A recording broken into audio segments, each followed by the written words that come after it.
바닥은 확인된 것 같은데 그래서 뭐 끝났느냐? 다 모든 게 끝났기 때문에 이젠 V자로 가느냐? 아닐 것 같습니다. 네. 변동성은 잘 움직일 것 같습니다. 이런 장에서 현금 없이 대응하기 힘듭니다.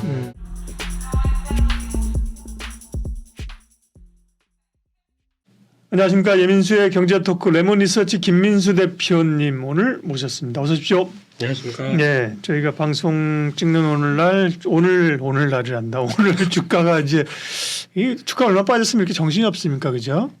이런 정신 없음은 사랑하라고 그러니까요. 말씀 주가 하셨습니다. 반등이 오는데 네. 이제 바닥을 찍은 것일까? Yes or no? 답이 두 개밖에 없습니까? 그렇습니다. 네, 왠지 예스. 네. 예. 근데 지난번에도 한번 이게 뭐가 데자뷰가 있는 것 같아. 지난번에 오셨을 때도 이게 반등이냐 그랬더니 올라오면 팔라 그따 그러신 것 같은데, 그죠? 네. 또 올라오지도 않았어. 뭐 올라와야 팔지, 그죠? 제대로 올라오지도 않고 또 밀렸는데 이번에는 어쨌든 현금 비중. 바닥을 찍고 올라오는 것 같다. 네. 네. 그 근거를 얘기해 주십시오. 근거는 동물적 감각. 동감. 예. 저도 동감합니다. 네. 네. 근데 그보다 솔직히 그동안 8월부터 코스닥은 8, 8월부터 9, 10. 네. 네. 3개월 밀렸잖아요. 그렇습니다. 코스피는 한 9월 중반 때부터 네. 시장 때문에 하반기는 그래도 다들 저희가 그랬습니다. 하반기가 한국 증시가 약하거든요. 네, 그런데도 혹시나 싶었다가 여기까지 참 또 여러 가지 고충과 고통과 아픔을 함께 시장과 함께 겪으셨던 많은 분들 참 고생 많으셨습니다. 네, 네. 제가 그런 건 아닌데. 그러니까요. 뭐 공식적으로 사과하세요. 네. 사과보다 이제 네. 마음에 참 그 짠한 마음들 있지 않습니까? 저희가 금감원장이세요? 시켜주신 그런 이런 장이 하락하면서 내가 어떻게 보면 피 같은 돈인데 네, 그러면 이게 뭐 고생한 거 말할 수가 없죠. 그런 생각이 요즘 너무 많이 들어가지고 이제 짠합니다. 네. 근데 이제 중요한 거는 여기까지 내려왔을 정도의 대한민국 체력들이 그거밖에 안 되는가? 네. 이게 지금 가장 많이 눈여겨볼 상황인 것 같고요. 저희가 보통 이제 매크로 지표가 꺾인다거나 불안하다 그러면 당연히 한국 시장은 거의 ATM입니다. 이쪽 한번 하락으로 유도해서 공매도부터 갖은 선물 매도부터 다 총출동하면서 시장에서 압박을 주기 시작하면서 그런 변화가 나오는 이런 과정들 이게 또 어쩔 수 없이 나오는 형국이구나라는 생각은 들고 있는데 그럼에도 불구하고 지금 시장은 어떤 중요한 지지라인들 이런 쪽 보게 되면 한 2,300선에서 이제 오늘도 막 견디면서 올라옵니다. 지난번에도 한 2,400선 한번 견디다가 한번 올라왔었는데 그렇죠. 예. 이번도 거의 이제 그런 기조로 한번 시도가 들어오는데 네. 2,300선의 의미가 어떤 쪽으로 나오느냐라고 봤을 때는 저희가 보통 PBR 기준으로 많이 보지 않습니까? 아직 대한민국의 어떤 기업들이 상장한 기업들이 계속 기업을 영위하면서 물론 적자 안 보고 그리고 또 꾸준하게 영업을 하게 되면 그러니까 쉽게 말씀드리면 자산은 다 남잖아요. 뭐 공장부터 그리고 또 영업 그 이익잉여금까지 다 남기 시작하게 되면 그게 다 따진다고 봤을 때 자산으로 남는다라고 하게 되면 이 자산 대비해서 PBR로 계산해 보게 되면 0.85배 정도쯤. 이 정도가 보통 한국 증시는 0.9배 밑에 가서 어느 정도 단기적으로 좀 큰 사건들, 뭐 어떤 뭐 시스템 리스크라든가 네. 뭐 급격한 사건, 뭐 코로나19 때는 0.7 몇 배까지도 갔지 않습니까? 네. 그런 특수한 경우 빼고는 거의 바닥을 만드는 경향 그리고 또 지지력을 만드는 경향들이 상당히 높습니다. 그래서 저희가 0.9배 밑에서는 한번 자리가 급하게 밀린다라고 하게 되면 매수 쪽으로 보는 게 맞다라는 쪽은 많이 통용되고 있었는데 이번에도 거의 그런 정도쯤에서 아무리 미국 10년물 국제금리가 올라간다고 하더라도 저거 올라간 거 누가 사주지 않으면 그러니까 사주지 않기 때문에 올라간 거지 않습니까? 그런 부분이나 또 의외로 뭐 유가가 급등했던 부분들 같은 경우도 얘기하는 거에 대한 불안감들 물론 다른 이스라엘 팔레스타인 전쟁들이 뭔가 또 격화될 것 같은 이런 느낌이 있다고 하더라도 막상 유가는 또 지정학적 리스크답게 그 터졌을 때가 가장 고점이고 밀려 내려가는 이런 여러 가지 매크로 지표를 봤었을 때는 이제 이 정도에서 또 매크로 지표가 와야 된다. 그러면 그에 따른 반응은 충분히 나온 게 맞지 않느냐라는 쪽도 바라보고 있는데 그런 상황이 되다 보니까 그게 한꺼번에 몰리면서 2,400선 중심으로 어느 정도 확인해 놓고 좀 움직이는 현상들 이걸 보게 되면 거의 바닥권에 근접하고 나오는 현상이라고 볼 수 있을 것 같은데 근데 중요한 거는 한국 증시는 딱 그거지 않습니까? 외국인들이 좌우한다. 그 외국인들이 앞으로 그러면 이렇게 싸진 거 자기들이 이제 싸니까 주식 사고 현물도 매도했던 거 좀 정리하고 선물이죠. 이런 것도 보여주느냐가 중요할 것 같은데 그거 체크하면서 앞으로는 보셔야 될 것 같습니다. 그 이번에 반등에 설정할 수 있는 목표치 갈 수 있는 예상 지수대는 어느 정도입니까? 일단은 역순이죠. 하락의 역순으로 봤을 때 갭 나온 부분까지 생각한다 그러면 일단 1차로 2,400선. 예. 네, 그리고 조금 더 2,400선에서 이제 중요한 게 외국인들에 대한 어떤 변화들 이게 확인되면서 추세되는 저항을 이제 돌파하느냐. 미국도 마찬가지죠. 미국도 지금 한 나스닥 기준으로 보면 13,000은 이제 또 약간 저항으로 들어오는 느낌이거든요. 그래서 나스닥 기준으로 보면 주봉상에서 지지권 마련했고 저항 돌파 시도한다. 그러면은 약간 이제 추세에 대한 저항을 돌파하기 시작하게 되면 13,200~300선 또 강하게 돌파하는 모습들 확인해 주면은 아유 미국도 이제 돌파 시도한다. 네. 그러면 그에 따라서 한국도 좀 반응을 해주겠죠. 네. 그러니까 이게 주요한 지지선이 이제 밑으로 밑돌면 저항선이 되는 거잖아요. 그렇습니다. 그죠? 위로 계속 이고 있는 거기 때문에요. 네. 그걸 한 번에 못 뚫습니다. 그죠? 맞습니다. 지난번에도 2,400에서 들어올리다가 한번 밀렸고 그죠? 네. 이번에도 물론 뚫고 하면 좋죠. 근데 이번에 두 번째니까 그죠? 어쨌든 요 진통 과정이 좀 필요해 보이고요. 네. 지금 우리 증시가 상대적으로 이렇게 밀렸던 것이 외국인 매도도 뭐 있지만 단기적으로는 그 수급 이슈, 네, 특별히 코스닥 같은 경우 뭐 매물이 매물을 부르는 맞습니다. 신용이 털리고 뭐 또 여러 노이즈들이 좀 있었고요. 뭐 살벌하게 많이 빠졌는데 이제 그런 단기적인 수급 요인은 좀 오후 2시만 되면 뭐 겁먹는 그런 건 이제 좀 지나간 건가요? 불안에 떨고 있는 거죠. 네. 네. 근데 이렇게 만약에 이제 시장이 한번 반응을 하게 되면 네. 선순환이라고 그러죠. 그전에는 악순환. 네. 그러니까 즉 악순환 같은 경우는 계속 반대매매 나가기 전에 담보 부족이 나옵니다. 그러면 그거 아이고 이것도 어떡하나 해서 메꾸고 시장이 하락하게 되면 계속 또 연쇄적으로 나오지 않습니까? 그렇게 됐었을 때 양시장 합쳐서 신용 잔고 봤을 때 한 뭐 예전에 20조 때는 부담이었었고 근데 지금 지수대가 2,300까지 내려오고 뭐 코스닥 같은 경우는 거의 연초보다는 아직까지는 올라왔다고 하더라도 그 정도 라인까지 들어왔었을 때 보여주는 신용 잔고 라인 한 16조 대까지가 빨리 내려왔다고 생각하게 되면 그 정도까지 봤었을 때는 이번 지금 신용 잔고가 이제 17조 대가 이탈해서 16조 대 후반대 정도라고 하게 되면 많이 정리가 된 거죠.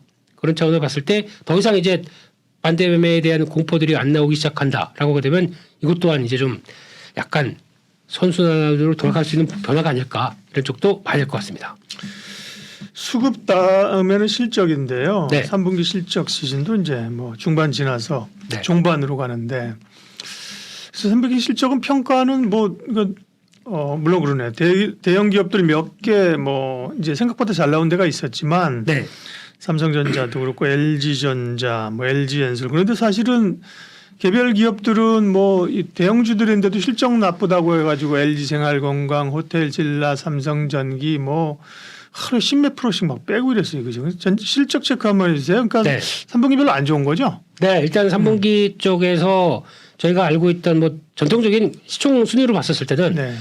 가장 눈여겨보는 게 뭐 반도체 쪽은 일단 뭐 선방. 전방 네. 그 정도면은 그래도 좀 돌려고 하고 있다. 네네. 근데 특히 2차전지 쪽은 지금 나오는 실적보다 앞으로 된 실적 걱정을 더 하고 있는 거죠. 네, 특히 이번 실적은 물론 이제 IRA 법안을 통해서 나왔던 부가적인 수익들이 더 있는데 그걸 빼고 나게 되면 약간 좀 생각했던 것보단 좋지만 앞으로에 대한 걱정들이 약간 좀 끼어 있는 거죠. 그런 쪽으로 봤었고 그다음에 나머지 또 은행권 같은 경우도 생각보다 나쁘지 않았다라는 평가인데 근데 물론 KB금융 빼고는 나머지는 좀 주춤하긴 했지만 결론적으로는 이거는 뭐 실적 따라서 움직이는 거 아니지 않습니까? 실적을 바라보고 있을 때 너무 정부 입김이 좀 센 섹터다 보니까 예, 그런 쪽으로 바라보고 있고 또 진짜 억울한 건 자동차 같은 경우는 솔직히 그러게요. 잘 나왔습니다. 네, 항상 피크아웃이 잘 나와도 그러게요. 네, 또 걱정하고 있는 거죠. 그러니까 금리가 이 정도쯤 올라가 있는데 자동차 잘 팔리겠느냐 이게 나왔던 게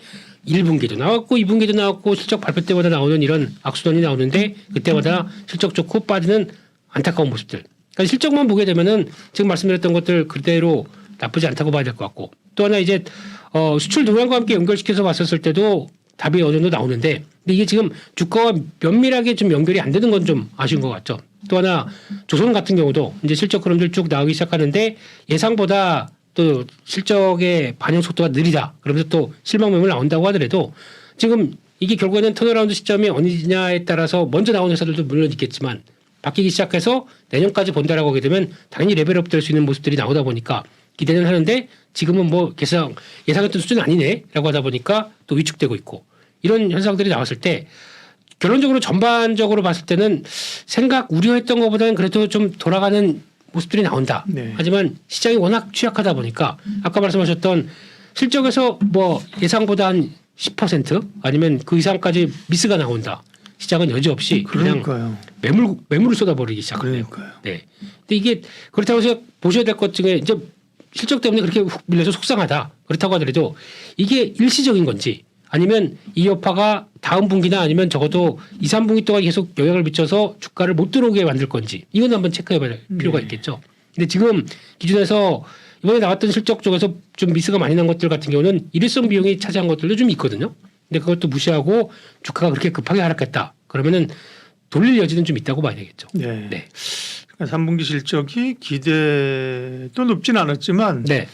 기대만큼도 충족은 잘 안 된 것 같아요. 4분기 실적은 좋아질 거냐? 이것도 물론 기업별로 다르긴 한데 그죠? 네. 아까 일회성 비용 하셨는데 4분기는 또 일회성 비용도 있고 그죠? 맞습니다. 전통적으로 4분기는 보면 실적은 그런 일회성 비용 이런 것 때문에 좀 정상적인 분석을 하지 않는 것 같더라고요. 그죠? 내년 오히려 1, 2분기가 어떻게 되느냐 반도체도 그렇고 그렇게 그렇죠. 봐야겠네. 그죠? 네. 아마 네. 4분기는 대부분 다 아실 겁니다. 주식 오래 네. 하셨던 분들은 4분기 실적에 대해서 뭐 가이드라인 나오는 거 안 믿습니다. 네. 네. 뭐 어떤 변화 나올 거 더 많다. 특히 지금 같은 시장에서는 일단 사업 영위하다 보니까 고금리 때문에 나왔던 약간 여파들 그런 것들을 한꺼번에 비용으로 잡을 수 있겠다. 그리고 또 두 번째는 인건비가 많이 올라와 있습니다. 그러다 보니까 인건비가 그 올라간 기조에서 만약에 뭐 성과급을 준다. 그럼 생각보다 더 많이 작용을 할 수 있겠죠. 그러다 보니까 성과급 나오는 거 의외로 또 축소할 수 있겠다 이런 쪽인데 그래도 숫자는 적어진다고 하더라도 만약에 인건비나 아니면 기타 어떤 리즈너블한 비용 쪽으로 실적이 줄었다 그러면 시장이 인정을 해주는 편입니다. 근데 또 만약에 그때 시장이 또 위축되는 시기다 그러면 또 어떻게 작용할지 모르겠죠. 그럼에도 불구하고 4분기 실적은 뭐 3분기 정도에서 그렇게 크게 변화될 정도는 없을 것 같고 특히 이제 양축이라고 하게 되면 반도체는 좋아질 걸로 보여지는데 예. 2차전지는 여전히 바닥에서 아직까지 실적에 대한 변화가 크진 않을 걸로 보여지고 있는 게 지금의 두 축이 아닌가 생각이 들고 있습니다. 네. 마지막으로 연말에 우리가 닥치게 될 또 양도세 이슈를 짚어봐야 되는데요. 네. 뭐 하반기가 별로 좋지 않았다는 이유 가운데 하나가 최근 이제 계속 우리 시장 몇 년 동안 괴롭히는 게 양도세 이슈 아닙니까? 네. 물론 뭐 올해는 상당 부분 뭐 이미 선제적으로 팔았다는 분도 있으나 네. 그죠? 근데 어쨌든 부담이거든요. 이 영향은 어떻게 보세요? 솔직히 혹시 박사님께서도 해당성 없습니다. 네. 예. 네, 네. 아, 말씀드립니다. 바로 네. 차단시키시네요. 예. 몸으로 올 줄 압니다. 네. 네. 근데 지금 양도세를 낼 기준에 해당된다는 얘기는 네. 돈 많이 벌었다는 얘기시겠죠. 그렇죠. 네. 그러니까 아마 주식을 정리할 때도 물론 이번에 빠르게 하락하다 보니까 오오 하면서 보는데 주가가 하락해서 내가 양도세 기준에 안 되시는 분들도 자연스럽게 나온 분들도 계시고. 네. 네. 두 달 사이에 이만큼 벌었다가 이만까지 확 빠지다 보니까 제외되는 분들도 계시고 이건 억울한 케이스겠죠. 근데 그 나머지 분들 여전히 그 정도의 초기에서도 그 정도 금액 들어갔고 그게 더 이상 그게 많이 수익이 났다라고 하게 되면 고민하시는 분들도 있을 텐데 보통 보면 그 정도 자금이 되시는 분들은 그렇게 생각해야 될 것 같습니다. 스마트하십니다. 워낙 또 정보나 대응에 빠르시고 그래서 아마 아예 두 부류가 있는 것 같아요. 주변에 보다 보니까 지금 차라리 양도세 이슈 때문에 다 빠질 거 빠지고 다시 올라올 때 거기서 팔겠다. 그러니까 12월 달에 정리하시는 분들이 계시고 아니면 이거 한국 증시는 추석 들어가고 나서나 그 전후부터는 안 좋은데 그러니까 미리 파신 분들 계시고 그러니까 어중간하게 올해 하다 보니까 수익이 나서 이거 됐는데 또 양도세 걸려 그런 분들은 하다가 이제 중간에 털리신 분들도 계실 거고 근데 중요한 거는 아마 이런 부분들이 저희 생각했던 것보다 일정 부분 많이 나올 부분들은 정리되지 않았을까 하락을 통해서 예. 네, 그런 쪽으로 봤었을 때는 부담은 많이 덜었다고 봐야 될 것 같습니다. 예. 네. 시황 관련한 마지막 질문입니다. 지난번에 2,400 정도 와서 반등이 올 텐데 반등 시에 현금 마련이다. 그죠? 네. 지금 그리고 나서 2,300까지 또 100%가 밀렸다 내려오는 지금에서는 그러면 전략은요? 지금 전략에서 이게 그렇다고 해서 바닥은 확인된 것 같은데 그래서 뭐 끝났느냐? 뭐 그래서 다 모든 게 끝났기 때문에 이젠 V자로 가느냐? 아닐 것 같습니다. 네. 변동성은 사람 움직일 것 같습니다. 이럴 때 지난주번에 말씀드렸던 내용과 거의 비슷하게 보게 되면 이런 장에서 현금 없이 대응하기 힘듭니다. 그래서 이번에도 여전히, 똑같습니다. 네. 네. 혹시나 나 이거 좀 진짜 돈이 안 되겠다 스트레스 받아서 이거 좀 팔았어야 되는데 네. 아니면 이건 좀 덜어내고 다시 싸게 살 수 있는 시점은 또 사겠다라고 하게 되면 2,400선 이번에는 조금 낮췄습니다. 2,400선 정도까지 들어와서 약간 좀 숨통 좀 트이게 해줬다. 그러면은 정말 이것 때문에 고생 많이 했다라고 하는 섹터나 종목들이 있게 되면 일단은 좀 줄여놓으시는 게 좋을 것 같고요. 지금부터는 아마 변동이 살아서 같이 움직이고 거기다가 지금 매크로 변수들 나오는 것들 보면은 이제 꺾였으니까 다 쫙 빠지는 거 이거 제가 보기엔 유가밖에 없습니다. 그렇고 나머지는 여전히 살아 움직이고 있기 때문에 길게 보게 되면 뭐 내년까지 갔었을 때 여러 가지 변화 보게 되면 그때는 다시 완연하게 매크로 때문에 저희가 고생했던 적이 있었지라는 생각이 들 텐데 그 전까지는 한 번에 이렇게 빠지는 게 아니거든요. 그러다 보니까 그런 걸 관리한다라는 입장 쪽에서 전쟁도 저희가 예측을 못하는데 전쟁 관련된 쪽의 여파가 또 어떻게 미칠지도 모르겠는데 이거 하나만 본다고 하더라도 여전히 지금은 올라오게 되면 현금이 없었다. 예. 고민했었다. 이거는 좀 대응하고 이걸 가지고 시장에 보조를 맞춰서 또다시 밀린다 그러면 저점대에서 물릴 각오로 좀 사보셨다가 다시 이렇게 강하게 들어온다 그러면 또 정리했다가 다시 현금 두고 하는 전략적인 접근들은 계속 필요하다고 봐야 될 것 같습니다. 시장은 바닥을 찍은 것일까? 레몬리서치 김민수 대표님과 말씀 나눴습니다. 고맙습니다. 감사합니다.